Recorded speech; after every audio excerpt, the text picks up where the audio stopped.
Sympathy and empathy are often confused. What's the difference? Sympathy is all about acknowledging, where empathy is all about understanding. An example would be a doctor that's dealing with a patient. If the doctor says, "This is a hard situation, I've had many patients go through this before, and it's tough on the family," the doctor is showing sympathy. He feels badly that the person's going through this, but isn't trying to relate personally.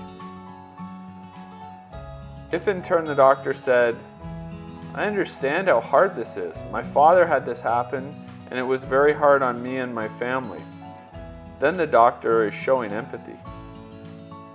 Although some might say they view sympathy negatively, like a person's pitying somebody else. But sympathy isn't negative.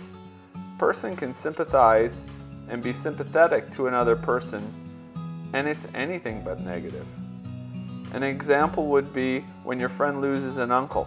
You are sympathetic that your friend lost his uncle and genuinely feel badly for them because you care about the person.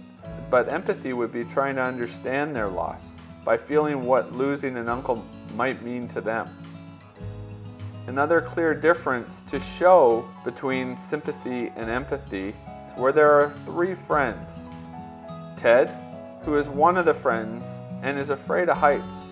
However, he's stuck on a cliff and is very upset with the situation.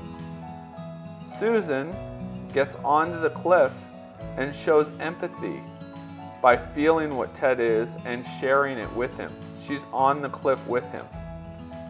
The third friend, Tony, also feels badly for Ted, but he stays off the cliff and calls up to Ted. "I'm really sorry you're stuck up there. Is there anything I can do for you?"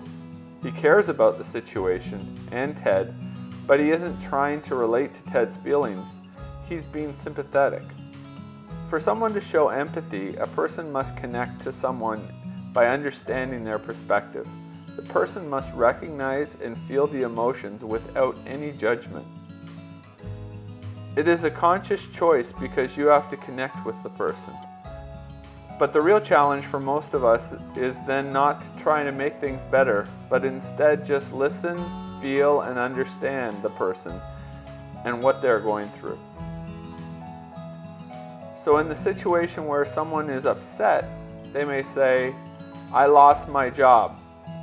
Don't reply with, "Well, on the bright side, you didn't like it anyway," or "I gained 5 pounds."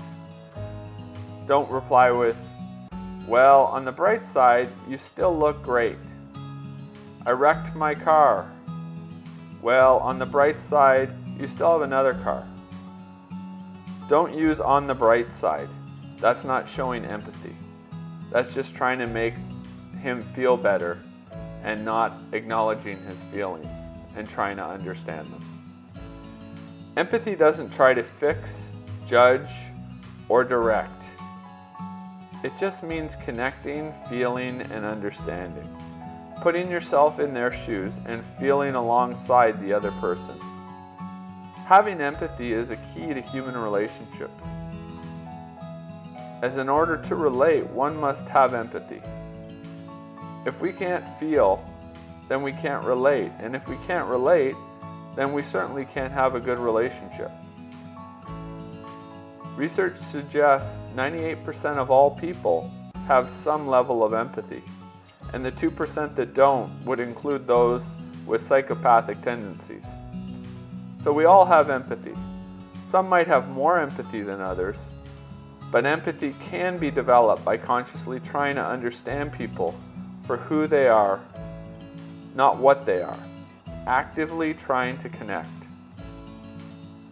The famous line from To Kill a Mockingbird is, "You never really understand another person until you consider things from his point of view, until you climb into his skin and walk around in it." That's empathy.